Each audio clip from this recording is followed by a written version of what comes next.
Buenos días, soy Luján Japón, trabajadora social, experta en gerontología, y me gustaría hablarles en este vídeo sobre la importancia del entorno a la hora de proporcionar cuidados de calidad y eficaces a una persona mayor dependiente.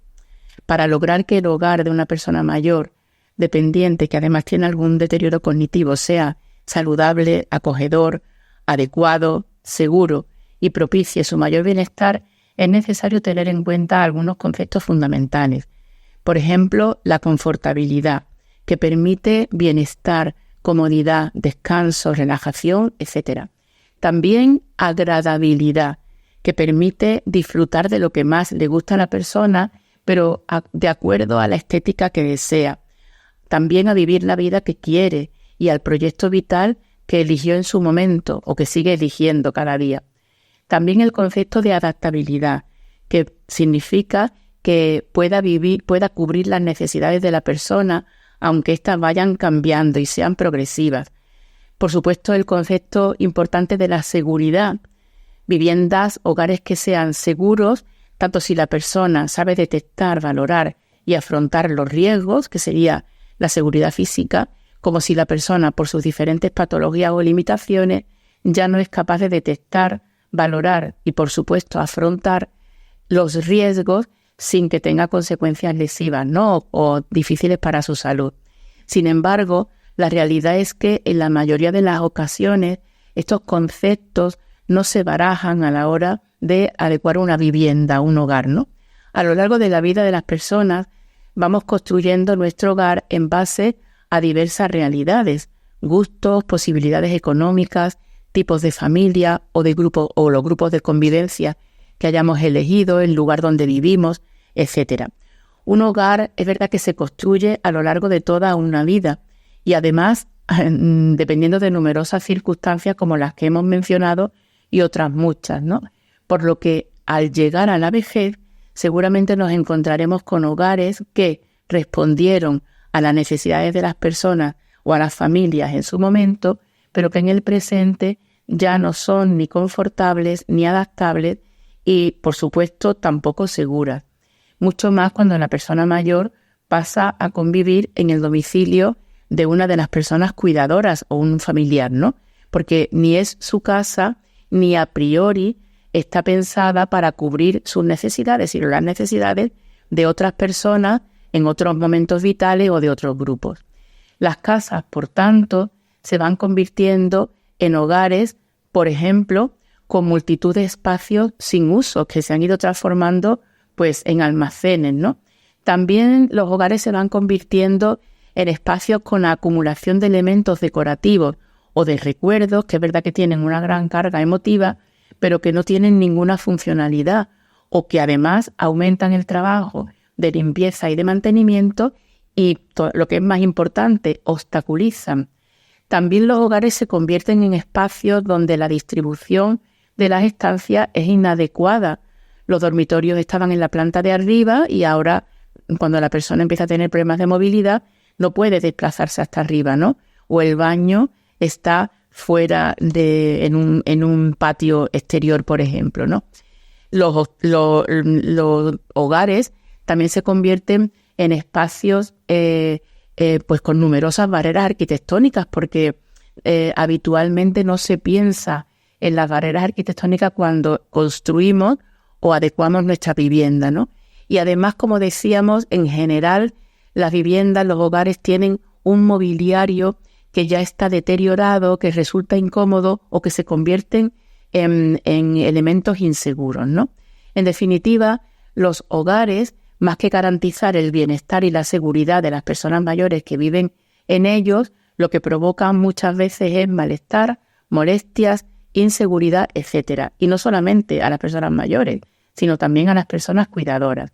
Todo esto, a pesar de que pueda parecernos un tema sin importancia, tiene un peso enorme en el bienestar de las personas mayores dependientes, cuanto más cuando tienen algún deterioro cognitivo y, como decimos, en el bienestar de las personas cuidadores, porque además de influir en la eficacia de la tarea que realizan, pueden suponer o un obstáculo o una forma de favorecer, facilitar los cuidados.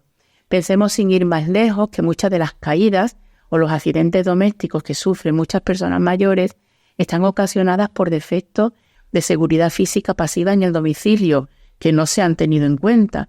Por ejemplo, un pasillo enormemente largo con suelo muy brillante, sin asideros, por ejemplo, o sin espacios para agarrarse en ese itinerario, o por ejemplo una habitación mal iluminada o algo que parece una tontería, como habitaciones que tienen los interruptores para encender la luz a mitad de la habitación o al final y no al principio, ¿verdad? De la misma forma, muchos de los síntomas psicológicos y conductuales asociados a la demencia, que son las conductas difíciles de gestionar, como puede ser la agitación, el vagabundeo, la agresividad, etcétera, pueden ser reactivos al entorno, o dicho de otra manera, tienen su origen en aspectos externos a la persona mayor o a su interacción con el entorno donde se desenvuelve habitualmente. Y en vez de provocarle confort o tranquilidad, lo que le generan es inseguridad, disconfort, agitación, etcétera. Por ejemplo, algo tan normalizado en las viviendas como un espejo puede generar para una persona mayor con demencia un estado de miedo, agitación, agresividad, porque se ve reflejada y no se reconoce, y entonces tiene miedo de la persona que está viendo o se enfada con esa persona que está viendo que se mueve y hace lo mismo que ella, pero no la reconoce. Al igual que cuando se produce cualquier cambio en la vida de una persona o en la dinámica o en la estructura de una familia y se adecúa la casa, el hogar, a la nueva situación, por ejemplo, cuando se van los hijos de casa, que se le da otro uso a las habitaciones que se han quedado vacías, o se renueva el mobiliario del salón a gusto y a gusto de las personas que se quedan en la vivienda, por ejemplo, de un salón enorme, porque eran muchos hijos, eran muchos miembros de familia. Cuando los hijos se marchan, pues a lo mejor la pareja decide irse a una salita más acogedora, más pequeña, ¿no? Bueno, pues lo mismo, es necesario revisar periódicamente el hogar de una persona mayor para ir adaptándolo a las nuevas necesidades que puedan plantearse y también a las necesidades que puedan plantearse con las nuevas patologías que puedan ir apareciendo, como es el caso de una demencia. Pero no solo es necesario pensar en ir adaptando el hogar a las nuevas necesidades cuando éstas ya están apareciendo. Lo adecuado es prever los cambios que puedan llegar a producirse, anticiparse a ellos con los cambios, adaptaciones o la adquisición, la gestión de los recursos necesarios ante esa nueva situación. Desgraciadamente, sabemos todos que la demencia es una enfermedad que no tiene marcha atrás y que además provoca progresivamente la desaparición de habilidades y la aparición de una dependencia cada vez mayor, ¿no? Y aunque es verdad que la demencia no siempre evoluciona de la misma forma, ni con el mismo ritmo en todas las personas, es necesario valorar con anticipación cuáles pueden ser los cambios necesarios y los recursos apropiados para ir afrontándolos cuanto antes. En cualquier caso, es verdad que a veces hay que hacer una inversión económica y de esfuerzo importante, pero en otros casos se puede trabajar más con la imaginación, la creatividad, y de cualquier manera hay que tener en cuenta que es una inversión para que las personas cuidadoras y, por supuesto, la persona mayor pueda vivir mucho mejor. A la hora de valorar la adecuación del hogar son imprescindibles varios puntos, ¿no? En primer lugar, tener siempre en cuenta los gustos y los intereses de la persona, los que ha tenido a lo largo de su vida. Preguntarle siempre que sea posible y si no lo es, por su patología, considerar cómo han sido sus gustos y preferencias a lo largo de la vida. Esto es, por ejemplo, si a la persona no le ha gustado la televisión, no insistamos en tenerla siempre encendida para que se entretenga. O, por ejemplo, si la persona está acostumbrada a dormir en una cama de 1,35, no cambiarle radicalmente a una cama de 80, por ejemplo. En segundo lugar, es necesario valorar las necesidades de la persona mayor, pero no como algo estático, sino más bien como una cuestión que está en continuo cambio y que es necesario revisar de forma continuada, mediante preguntas, si es posible, insistimos, pero también mediante la observación, porque las personas mayores con algún deterioro cognitivo pueden perder la capacidad para comunicarse, para expresar lo que están viviendo, lo que están sintiendo, pero nunca pierden la emoción, los sentimientos, lo que sienten. Por lo tanto, observar qué es lo que genera, qué sentimiento es el que está viviendo esa interacción con el entorno que les rodea, ¿verdad? Por ejemplo, permanecer en una silla de ruedas durante mucho tiempo puede hacer que la persona tenga la necesidad de levantarse, incluso de tirarse, ¿no? De echarse hacia adelante. Y a lo mejor es simplemente porque está incómoda, no porque su enfermedad le genere agitación, sino porque está incomodísima, ¿no? Y en tercer lugar, como decíamos, es necesario planificar los cambios e ir acometiéndolos progresivamente, pero muy importante, comprobando su efectividad. Y si el cambio o el recurso que hemos adquirido no es efectivo, hay que buscar otras alternativas. Respecto a lo que es imprescindible adecuar en el hogar, ¿no? Diremos que es necesario adecuar todo el hogar, que además debe ser acogedor para familiares y amigos de la persona mayor, para favorecer sus relaciones sociales y familiares y su interacción con otras personas. Pero lo que sí es necesario es adecuar las estancias que son más utilizadas por la persona mayor, el dormitorio, el baño, el salón o la salita de estar y los espacios de esparcimiento en la casa, que siempre tiene que haber, incluyendo espacios para favorecer la movilidad. Vamos a hacer un pequeño repaso. Por ejemplo, en el baño. Para adaptar el baño hay que tener en cuenta el que las puertas sean lo suficientemente anchas, que el suelo sea antideslizante, que existan mejor que duchas o placas de duchas con mamparas, sumideros sifónicos, o sea, el suelo y un sumidero para el agua, ¿no? Que no haya ningún elemento que entorpezca o dificulte la realización de la higiene. Es importante también los asideros en váter y ducha, siempre que la persona pueda utilizarlos porque todavía se mantenga en bipedestación o pueda colaborar en el baño, ¿no? Los lavabos sin pies, cuando la persona va en silla de ruedas, que las estanterías o los elementos de pared estén altos o por lo menos en lugares donde puedan evitarse los accidentes, los golpes en la cabeza, ¿no? El mobiliario de almacenaje. Es conveniente tener mobiliario para almacenar con idea de tener todos los elementos necesarios para el baño, para el aseo, en el cuarto de baño y no tener que estar yendo al dormitorio o a otro lugar, ¿no? Que no existan obstáculos, que esté la estancia lo más diáfana posible, que existan diferentes y adecuados puntos de luz, que haya una gran luminosidad y cuidado con los espejos, como hemos dicho. Por mencionar algunas ayudas técnicas interesantes para el baño, existen muchísimas, pero algunas de ellas son, por ejemplo, el alzador de váter, que para las personas facilita que la persona se pueda sentar y levantar solo, las sillas de ducha, imprescindible, elegir siempre una que sea adecuada a las posibilidades, a las capacidades, al peso, a las características de la persona mayor, las sillas de retrete, los retretes móviles, ¿no?, que son importantes para que la persona pueda sentarse cómodamente.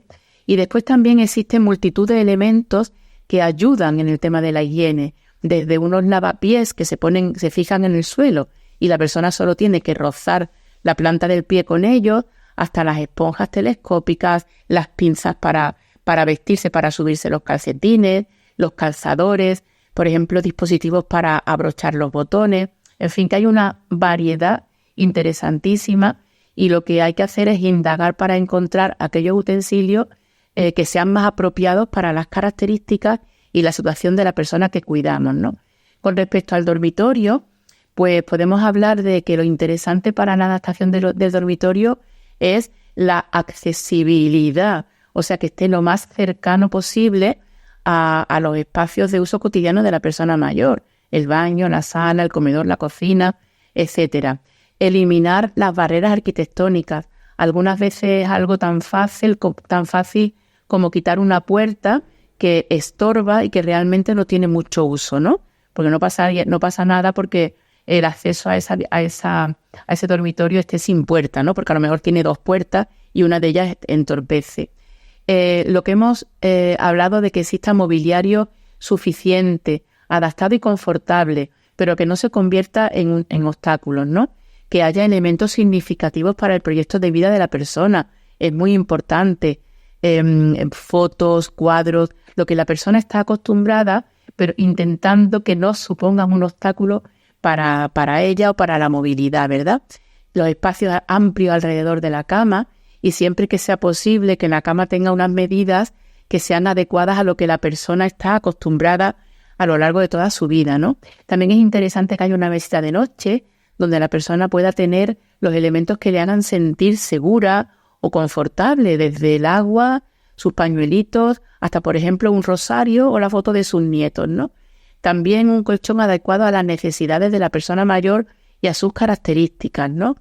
Que exista luz natural suficiente y también luz artificial, que exista ventilación en el dormitorio, que tener también en cuenta el confort térmico y acústico, o sea, que haya una temperatura agradable y adecuada a la estación y también que no exista contaminación acústica. Y después, insistimos, eliminar todos aquellos elementos que no sean de utilidad, que supongan un obstáculo, y recordamos el tema de los espejos.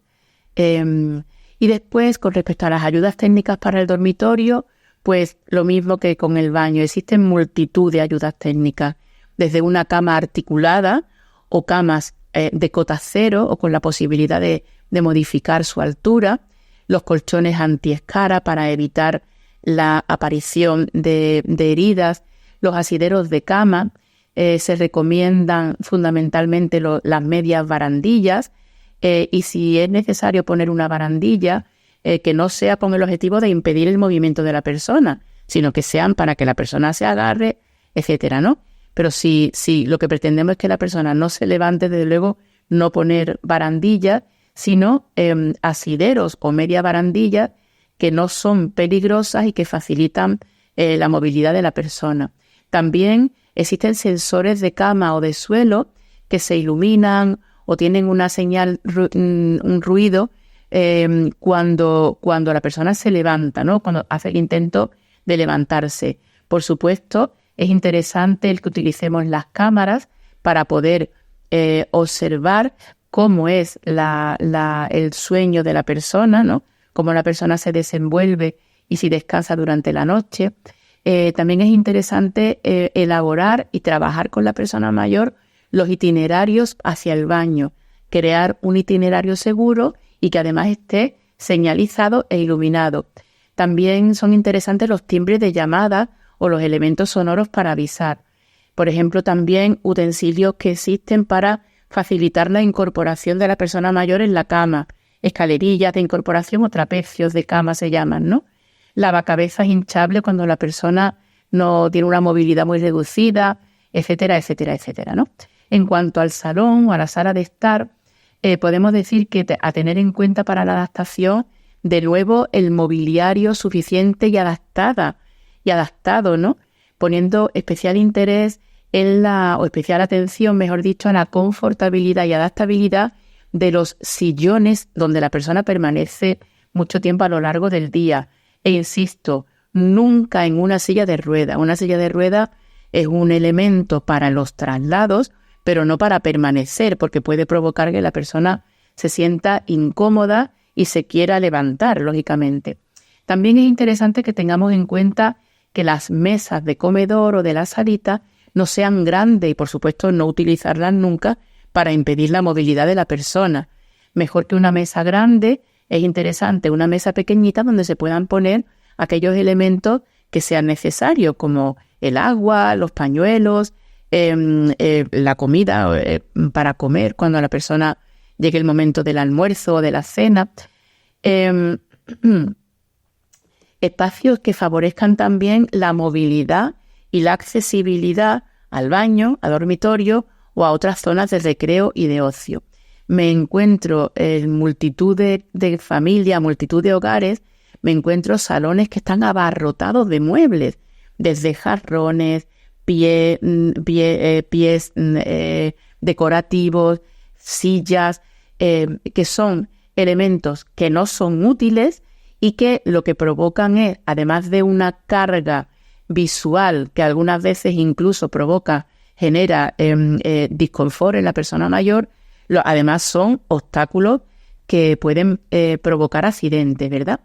Y después, respecto a las ayudas para la vida diaria, a los elementos que pueden facilitar la vida diaria, pues lo mismo que decíamos antes, existe de todo, desde pinzas, utensilios de comer adaptados. Por ejemplo, también observo que muchas familias todavía utilizan los vasos de cristal para que la persona mayor beba. Claro, lógicamente se lo tiene que dar el cuidador y la persona mayor no puede cogerlos, ¿no?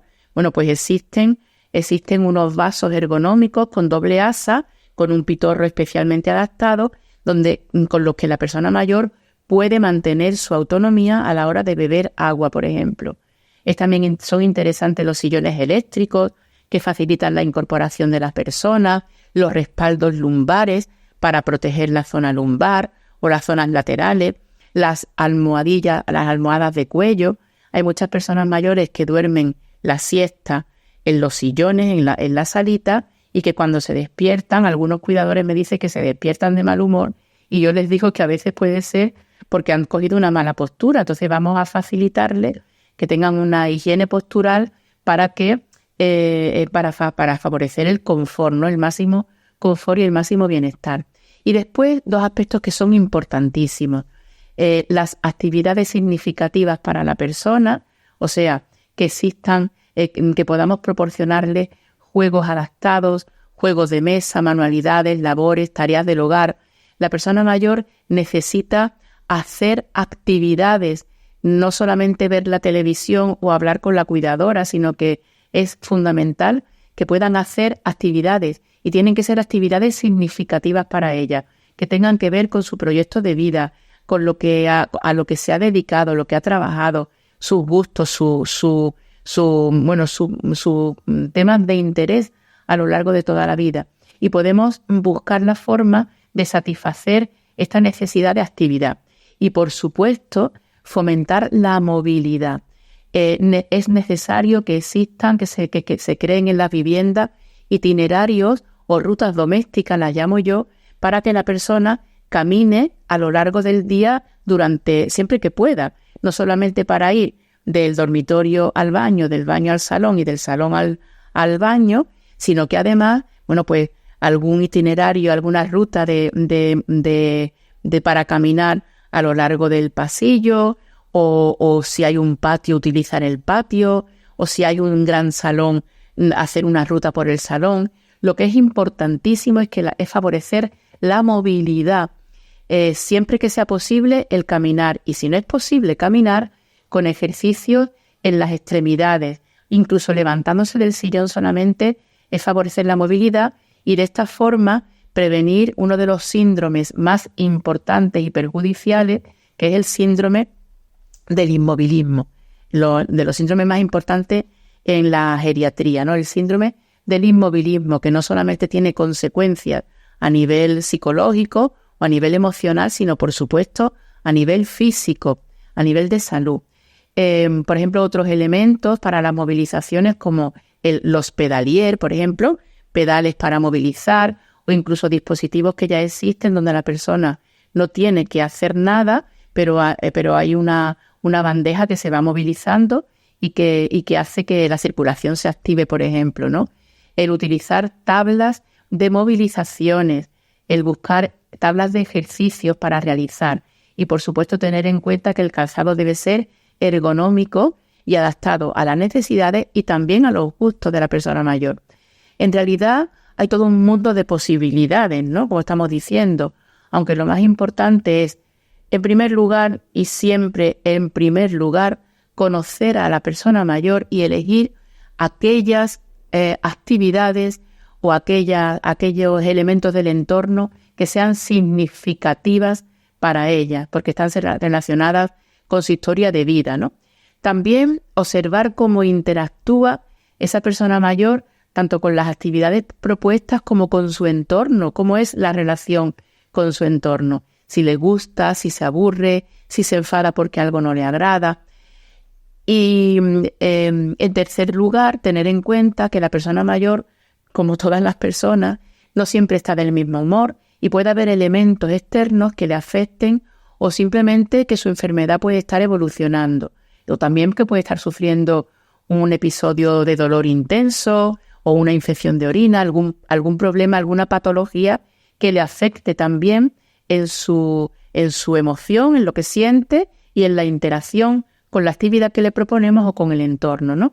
Entonces hay que estar en continua revisión, porque lo que hoy puede servir para cumplir nuestros objetivos o los objetivos de estimulación y de confortabilidad para la persona mayor, pues resulta que mañana no sirve y tenemos que seguir buscando otras propuestas.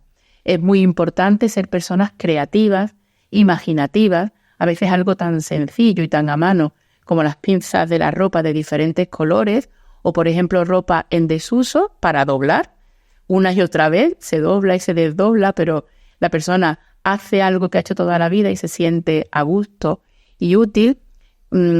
Pueden convertirse en instrumentos muy interesantes y muy prácticos, ¿verdad? Y es importante también hacer un gran ejercicio de empatía para ponerse en el lugar de la persona mayor y buscar en los medios que tenemos a nuestro alcance, ¿no? Con los medios que tenemos a nuestro alcance, porque la realidad es que afortunadamente hoy podemos conocer numerosas posibilidades sin movernos de casa a través del teléfono, porque está casi todo, por no decir todo, está inventado y todo está en Internet. Recuerdo, lo más importante es el favorecer el mayor bienestar de la persona mayor y también de las personas cuidadoras a través del cuidado del entorno y de la mayor confortabilidad, adaptabilidad y seguridad para el mismo. Gracias y buenos días.